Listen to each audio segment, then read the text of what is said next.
Friends, welcome to Nandini cooking. ಇವತ್ತು recipe ಬಂದು ನಾನು ಜೋಳದ ರೊಟ್ಟಿ ಮಾಡೋದು ತೋರಿಸ್ತಾ ಇದ್ದೀನಿ. ಇದು ಯಾವ ರೀತಿ ಸಿಂಪಲ್ ಮೆಥಡಲ್ಲಿ ಎಲ್ಲರೂ ಮಾಡ್ಕೊಬೋದು. ಯಾರಿಗೆ ರೊಟ್ಟಿ ತೊಟ್ಟಕ್ಕೆ ಬರಲ್ಲ ನೀಟಾಗಿ ಎಂದವರು ಈ ರೀತಿಯಲ್ಲಿ ಮಾಡ್ಕೊಬೋದು. ತುಂಬ ಈಸಿಗೆ ನೋಡ್ತಾ ಇರ್ಬೋದು ಎಷ್ಟು ತೆಳ್ಳಗೆ ಬಂದಿದೆ ಅಂತ. ಈ ರೀತಿ ಬರುತ್ತೆ, ಚೆನ್ನಾಗಿರುತ್ತೆ. ಇದು ಕಾಂಬಿನೇಷನ್ ಚಟ್ನಿ ಏನಾದ್ರು ಮಾಡ್ಕೊಬೋದು. ಬನ್ನಿ ಯಾವ ರೀತಿ ಅಂತ ಸ್ಟಾರ್ಟ್ ಮಾಡೋಣ. ಫ್ರೆಂಡ್ಸ್, ನಾನು ಬಾಣಲೆ ಇಟ್ಟಿದ್ದೀನಿ. ಈಗ ಈ ಗ್ಲಾಸಲ್ಲಿ 2 ಗ್ಲಾಸ್ ನೀರು ಹಾಕ್ತಾಯಿದ್ದೀನಿ. 2 ಗ್ಲಾಸ್ ನೀರು ಹಾಕ್ತಾಯಿದ್ದೀನಿ. ಸ್ವಲ್ಪ ಉಪ್ಪು ನೋಡಿ ಫ್ರೆಂಡ್ಸ್. ಇಷ್ಟು ನೀರು ಮಳ್ಳಿದ ಮೇಲೆ ನಾನು ಯಾವ ಗ್ಲಾಸಲ್ಲಿ 2 ಗ್ಲಾಸ್ ನೀರು ತೊಗೊಂಡಿದ್ದೀನಿ ಅದೇ ಗ್ಲಾಸಲ್ಲಿ 1.5 ಗ್ಲಾಸು ಹಿಟ್ಟು ಹಾಕ್ತಾಯಿದ್ದೀನಿ, ಜೋಳದ ಹಿಟ್ಟು. ಈ ರೀತಿ ಮಿಕ್ಸ್ ಮಾಡ್ಕೊಳ್ಳಿ ನೋಡಿ ಫ್ರೆಂಡ್ಸ್. ಈ ರೀತಿ ಎಲ್ಲ ಮಿಕ್ಸ್ ಮಾಡ್ಕೊಬೇಕು.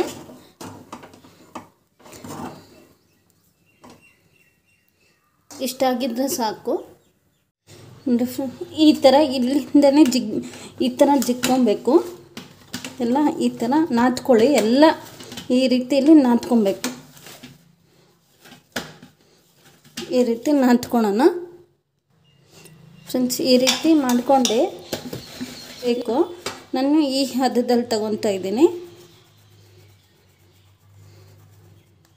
ಎಲ್ಲ ಈ ಸೈಜಲ್ಲಿ ನೋಡಿ. ಉಂಡೆ ಎಲ್ಲ ಮಾಡ್ಕೊಂಡಿದ್ಮೇಲೆ ಒಂದಲ್ಲಿ ಲಿಡ್ನ ಟೈಟಾಗಿ ಕ್ಲೋಸ್ ಮಾಡಬೇಕು, ಹಾರಕ್ಕೆ ಬಿಡಬೇಡಿ. ಅದಕ್ಕೆ ಒಂದು ಕವರ್ ತೊಗೊಂಡಿದ್ದೀನಿ. ಇದಕ್ಕೆ ಒಂದು ಸ್ವಲ್ಪ ಎಣ್ಣೆ ಸ್ಪ್ರೆಡ್ ಮಾಡಿದ್ದೀನಿ. ಒಂದು ಸತಿ ಎಣ್ಣೆ ಹಚ್ಕೊಂಡ್ರೆ ಸಾಕು, ಪದೇ ಪದೇ ಹಚ್ಚಬೇಕಂತ ಏನಿಲ್ಲ. ಈ ಥರ ಹಾಕ್ಕೊಂಡು ಈ ರೀತಿ ಇಟ್ಕೊಬೇಕು. ಹಿಂಗೆ ಸೈಜ್ ಎಷ್ಟಿರುತ್ತೋ ಅಷ್ಟವರೆಗೂ ಪ್ರೆಸ್ ಮಾಡ್ಕೊಬೋದು. ಬೇಕಾದ್ರೂ ಮಾಡ್ಕೊಬೋದು, ಎಷ್ಟು ಬೇಕಾದ್ರೂ ಅಗಲಕ್ಕೆ ತೆಳ್ಳಗೆ ಮಾಡ್ಕೊಬೋದು.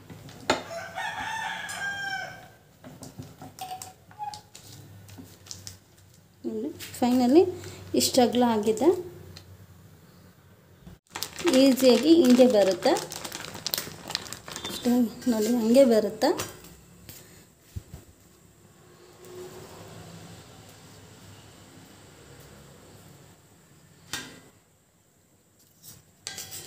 ನೋಡಿ ಫ್ರೆಂಡ್ಸ್, ಇಷ್ಟಾಗಿದ್ದರೆ ಸಾಕು, ಬೆಂದಿದೆ 2 ಸೈಡು.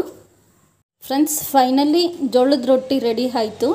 ಯಾವ ರೀತಿ ಸುಲಭವಾಗಿ ಮಾಡೋದು ಅಂತ ತೋರಿಸ್ಕೊಟ್ಟಿದ್ದೀನಿ. ನನ್ನ ಚಾನಲ್ ಇಷ್ಟ ಆಗಿದ್ದರೆ ಒಂದು ಲೈಕ್ಸ್ ಮಾಡಿ, ಕಮೆಂಟ್ಸ್ ಮಾಡಿ, ಸಬ್ಸ್ಕ್ರೈಬ್ ಮಾಡಿ, ಶೇರ್ ಮಾಡಿ. Thanks for watching my channel.